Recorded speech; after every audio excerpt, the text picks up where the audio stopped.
¿Hoy de qué vamos a hablar? Pues vamos a hablar principalmente de esto. A ver si logro encontrar un vídeo. Vamos a hablar de esto, es decir, de la reunión de la OTAN. Porque sabéis que ayer, antes de ayer, hubo reunión muy importante, cumbre de la OTAN, en Vilnius, en la perla del Báltico. Digo yo, si no es la perla del Báltico, yo creo será que parecido. Ya se me pongo a contar, hay varias perlas del Báltico. Bueno, perlas hay por todas partes, pues además ha habido muchas perlas. Bueno, y aquí hay tres sentadas. Vamos, no te digo. Hemos llegado a esta reunión con dos temas sobre la mesa muy importantes. El primero era la entrada de Suecia dentro de la Alianza Atlántica, que dependía de nuestro queridísimo Recep Tayyip Erdogan, y por otra parte, la posible entrada o no de Ucrania en la OTAN. Las dos cuestiones se han resuelto, yo diría que no de forma sorpresiva, pero la primera, la de Suecia, un poco sí, porque los días anteriores Erdogan jugó a estirar la cuerda y se veía a Ulf Kristersson ahogado al pobre, completamente colorado. Un ordago a la grande. Un ordago absoluta. Es verdad que había mucho interés, obviamente, en que entrara Suecia dentro de la Alianza Atlántica, porque entonces ya el Báltico era un mar OTAN, absolutamente, y también porque en términos militares era interesante que tanto en Finlandia como Suecia estuvieran dentro de la alianza. ¿Por qué? Primero porque los fineses tienen un ejército con mucha reserva, es decir, allí naces, te dan un fusil y luego te enseñan y dicen, vale, pues ahora te vas a trabajar y de vez en cuando te vienes aquí a entrenar con nosotros al frío. Cuando te llamemos vienes. Y por otra parte, los suecos tienen submarinos, que es la cosa muy interesante dentro del mar. ¿Tienen submarinos? Y es por eso que interesan tanto. Tienen submarinos y luego tienen los Giffen, ¿no? Me parece que se llaman los aviones de combate, que debía hacer Saab, supongo. Sí. Con lo cual, teniendo en cuenta los F-35 que están ya comprometidos en varios países, tanto del Báltico como en Polonia, conjuntamente con los aviones suecos, pues tendrían 250 aviones cazabombarderos de última generación, no de la quinta generación. Bueno, sí, claro, los F-35. Y por lo tanto, fíjate lo que podrían hacer que rotos allí. Un carro de combate, además, que no sé cómo se llama, no me digáis nada, pues lo he visto en un documental de estos que veo cuando no me duermo, que está especialmente diseñado para el combate en zonas de taiga ártica. El Targarson. Perfecto para meterlo por los bosques de Finlandia. Bueno, era aquel sueco que tenían, yo me acuerdo cuando era jovencito, vi un reportaje de esto de tanques, que hablaban del Merkava y te explicaban por qué estaba hecho así, para los saltos de Golán, para los pedrolos de Golán. Es uno de esos bichos, sí. Y entonces había uno que era sueco, que tenía la torreta fija y con un sistema de las amortiguaciones que eran... Giraba el tanque. Entonces giraba el tanque entre los árboles, para que no moviera el ataque y se fuera pegando con... Fuera una cosa de... Tú decías, ¿qué cosas? A lo que se dedican los ingenieros. Fíjate, una cosa realmente sorprendente. Bueno, ahora ya lo han conseguido, Suecia está dentro. Lo que no sabemos es realmente qué implica esto para Suecia. ¿Por qué? Pues en primer lugar porque Erdogan ha dicho, bueno, que entre, pero esto no se aprobará por el Parlamento turco hasta después de las vacaciones, 2 meses por lo menos. Así que el color rojo de Ulf Kristersson por estar agachado el cuerpo, yo creo que va a tornar morado. Está apretándole diciendo, tenemos 2 meses para llegar a un acuerdo. Creo que la ha invitado de vacaciones a Turquía. De hecho. A la playa y... Hasta Kristersson diciendo, bueno, señorito, lo que estoy acusada así, un apartamento chulo. Entonces, por ahora, le quiere sacar la ley para las extradiciones y que haya extradiciones, que se vea el asunto. Y por otra parte, la promesa esta de que van a hacer todo lo posible para que Turquía entre en la Unión Europea, pero en el camino que la unión aduanera se perfeccione y que los visados para los turcos, oiga, que desaparezcan, que haya libre visa. Sí. Entonces, a esto se han comprometido los suecos a ir todos los días a la Comisión Europea. Señorito.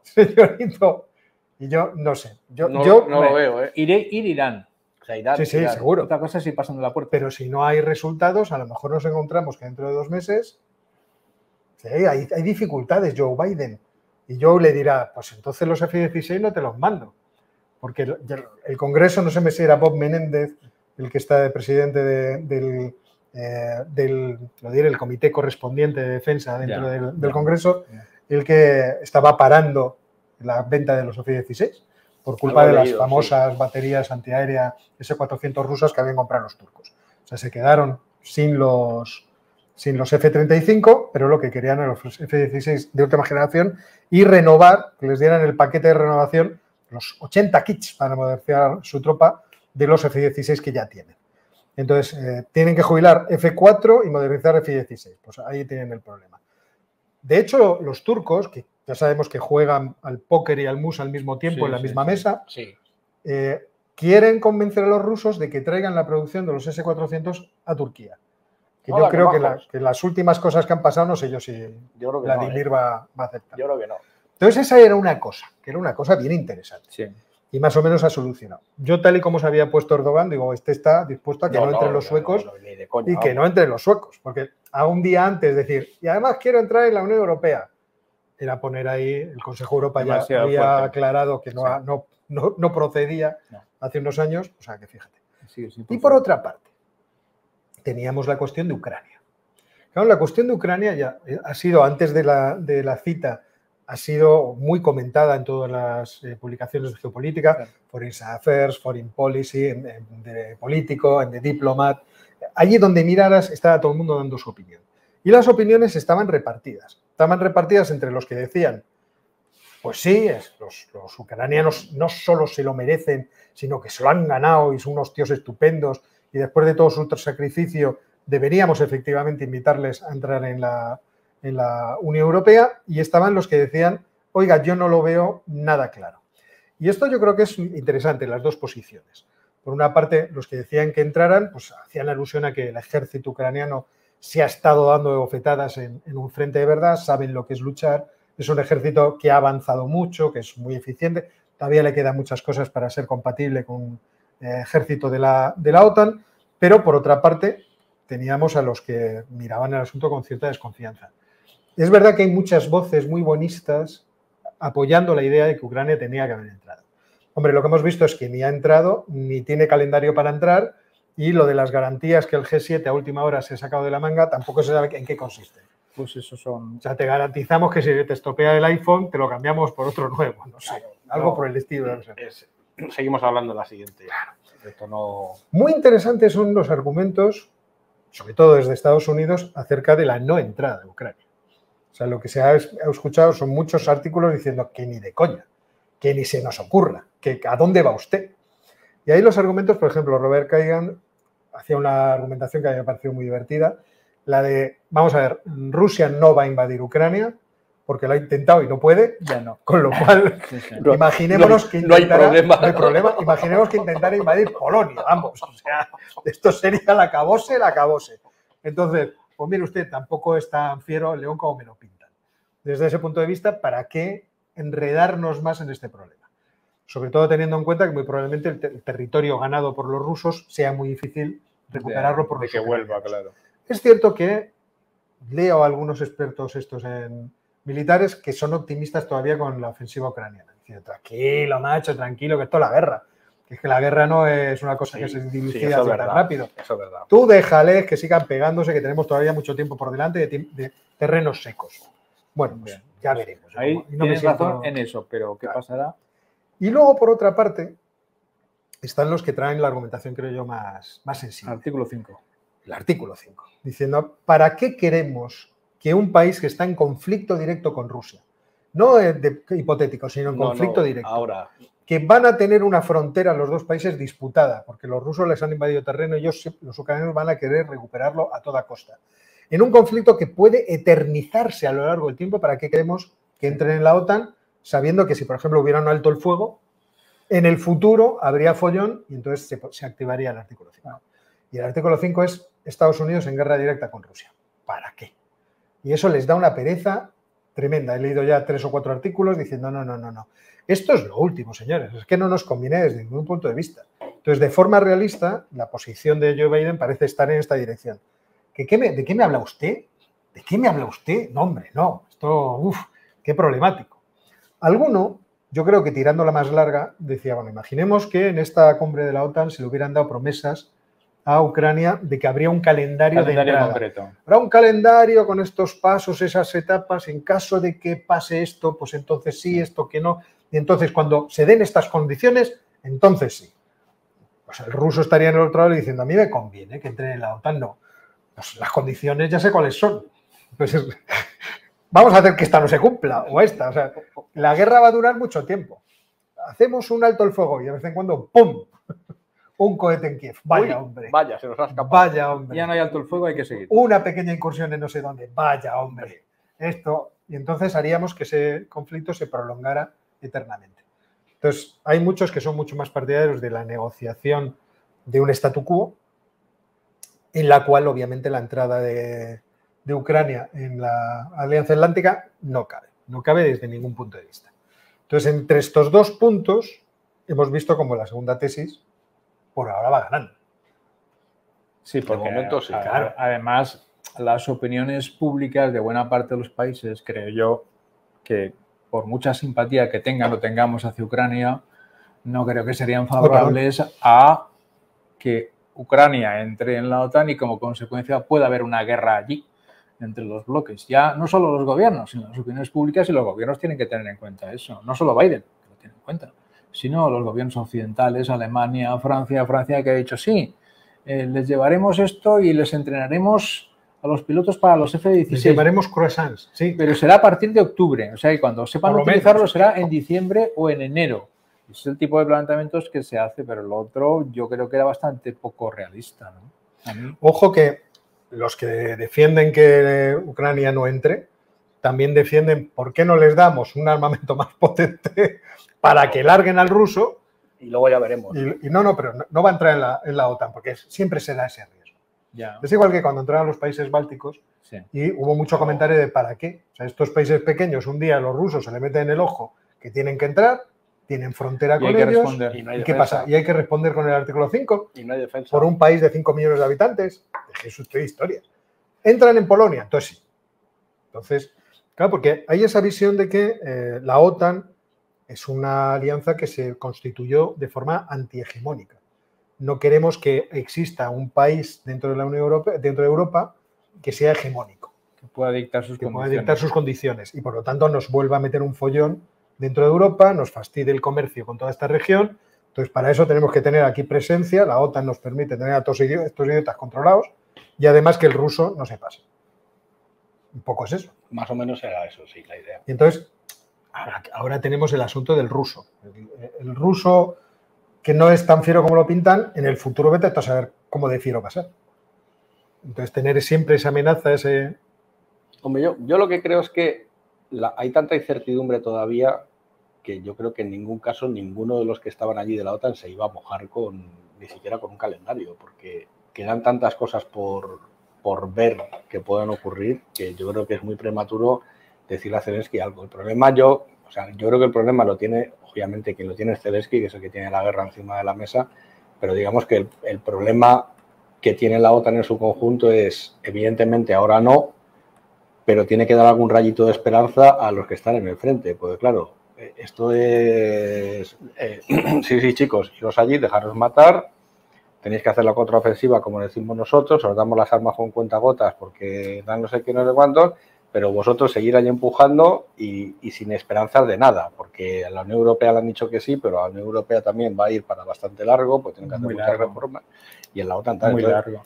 Digamos que es un juego muy delicado, que yo creo que Zelensky se ha debido ir bastante enfadado, no tanto por el no, que probablemente se lo esperaba, sino porque de lo que se ha salido de la cumbre de la OTAN tiene muy poco que vender ante... De hecho... No ante el pueblo, tiene que vender ante el tipo que está tragando tierra en el frente. De hecho dijo, es absurda la reticencia a dar a mi país un calendario claro para la adhesión.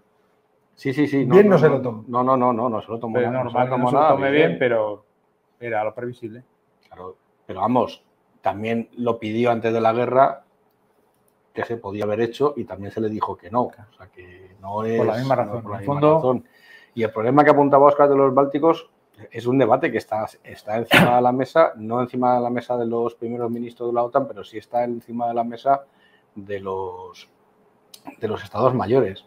Que es lo que decía Óscar, los estados bálticos pueden perder los puertos al Báltico, calculan en 72 horas ante un avance ruso. Dice, ¿va a tener la OTAN fuerza de reacción como para Muy difícil, no. impedir que tomen esos puertos? Y una vez que tomen esos puertos, ¿cómo vas a montar una operativa logística para recuperarlos? Es decir, a efectos operativos, yo creo que ante ese escenario el Estado Mayor de la OTAN da por perdidos los bálticos. Luego hay un tema bastante espinoso, del cual se habla muy poquito cuando se habla de los bálticos, porque parece que los bálticos son un todo homogéneo y que son, como dice Óscar, los chihuahuas muy combativos. Pues son combativos una parte de la población, porque hay ciudades enteras, como Narva, por ejemplo, que son rusas. Totalmente. Pero rusas. Pero sí. Es verdad que no se han levantado, no han dicho nada. Por lo que he oído yo a los analistas de Deadline, dicen, no, aquí parece que no está pasando nada.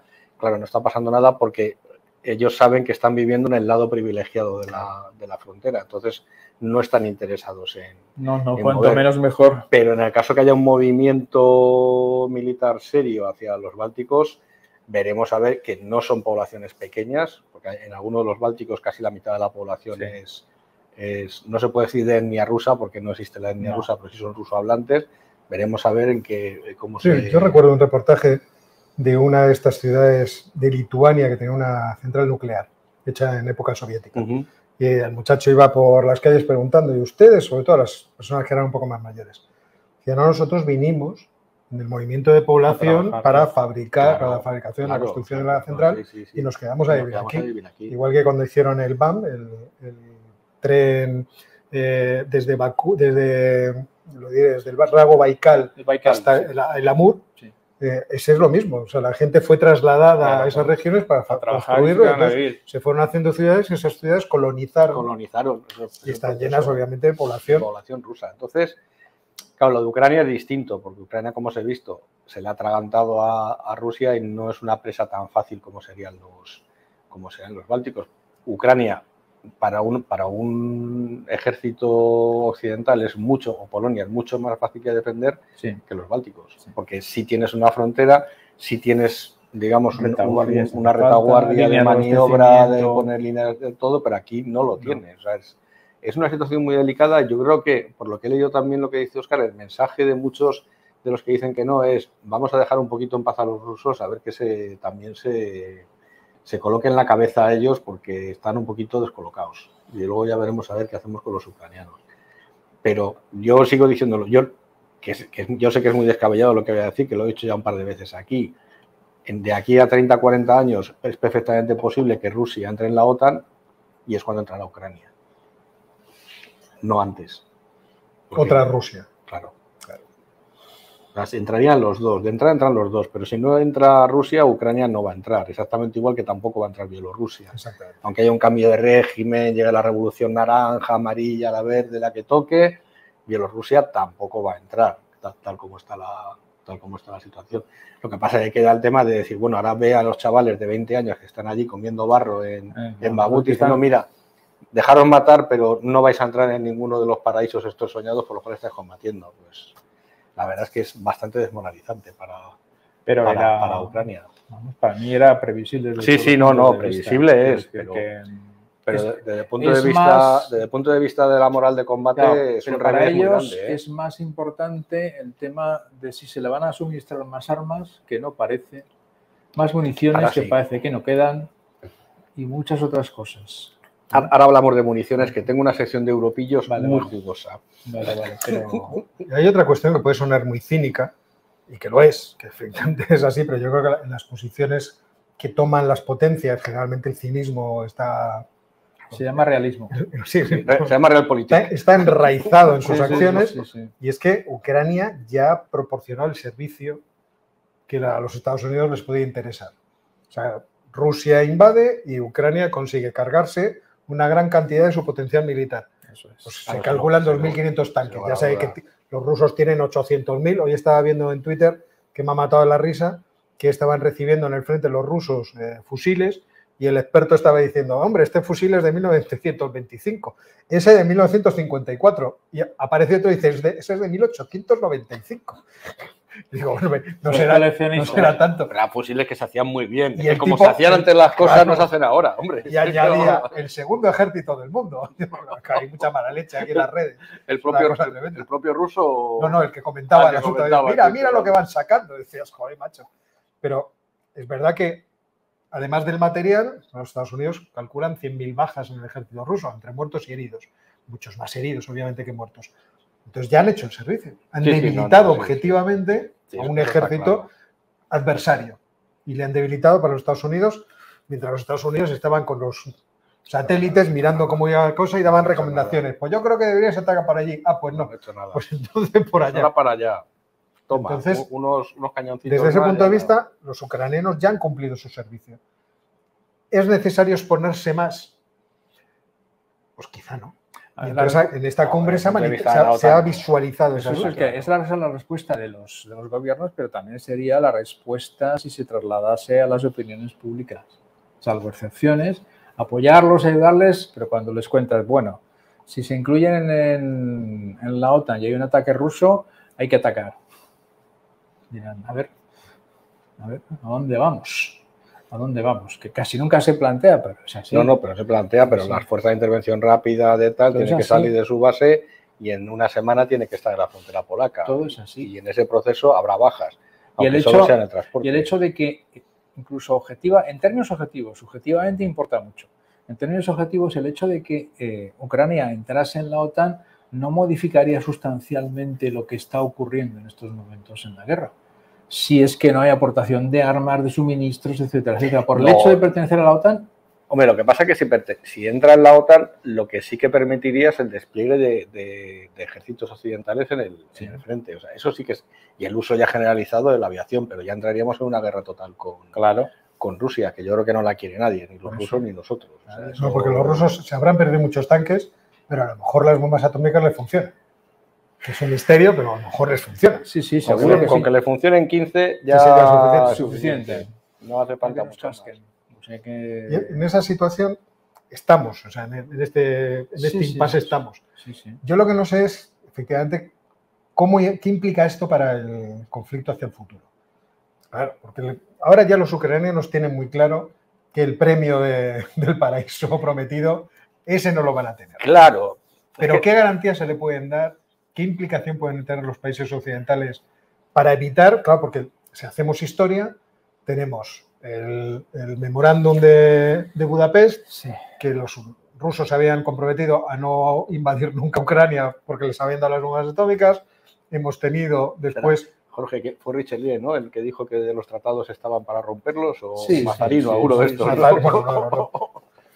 Qué bonito que en Madrid tengamos dos grandes cafeterías, Richelieu y Nazarino, una al lado de la otra.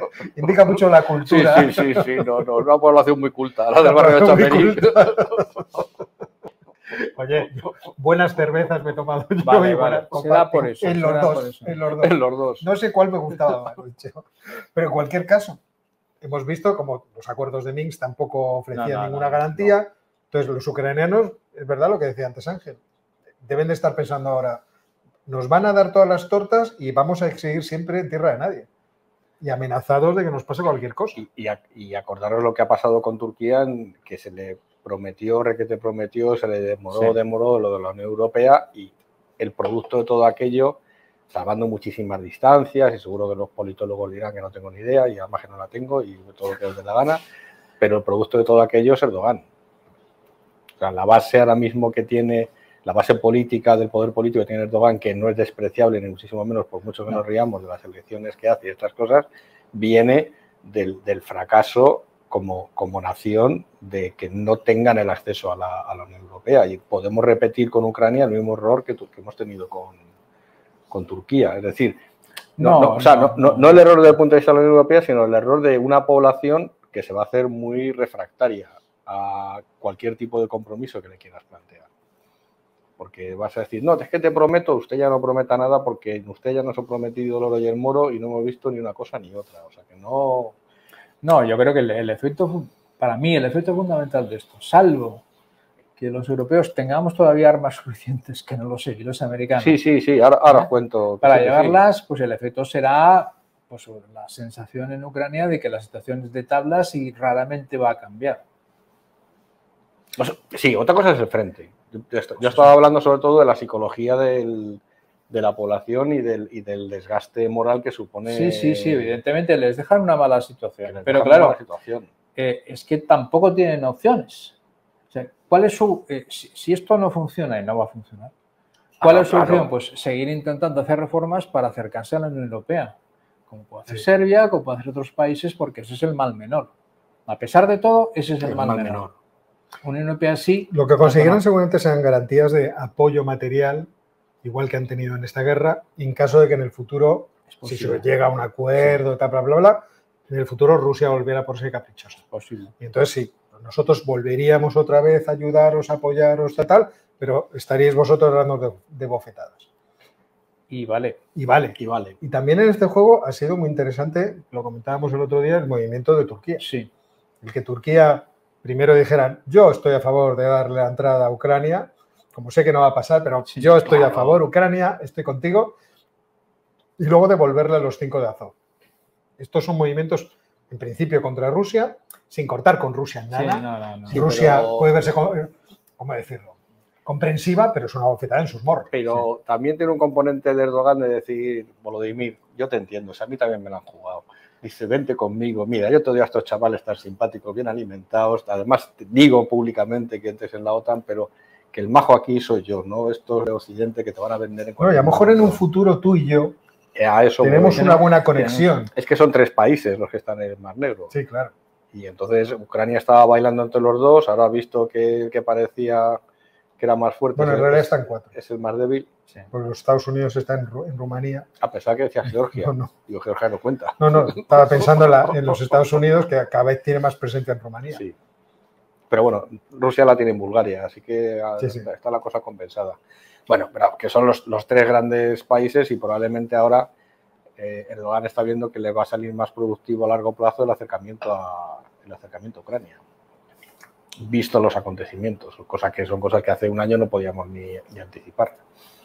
Bueno, La cosa cambia mucho y seguirá cambiando. Aquí, para mí, la clave es hasta qué punto nosotros y Estados Unidos vamos a poder y querer enviarles armas suficientes para que puedan de alguna forma hacer el contraataque, que yo tengo bastantes dudas. como estamos en el punto de las armas, Sí, cambiamos podríamos y hablar. ponemos el europillo y nos Sí. explicas la batallita esta. Sí. Venga, Déjeme buscar, porque yo debo tener por aquí la carátula del europillo. Digo yo. y tienes que hacer una carátula de la Timpillo, acuérdate. Es que de verdad. No, tienes que mándame un WhatsApp porque no llego a nada. Luego hoy tenía el día más horrible del mundo. Afortunadamente se me aclaró un poco y nada. Yo creo que con el logo de Odebrecht te valdría, ¿no? Bueno, no sé.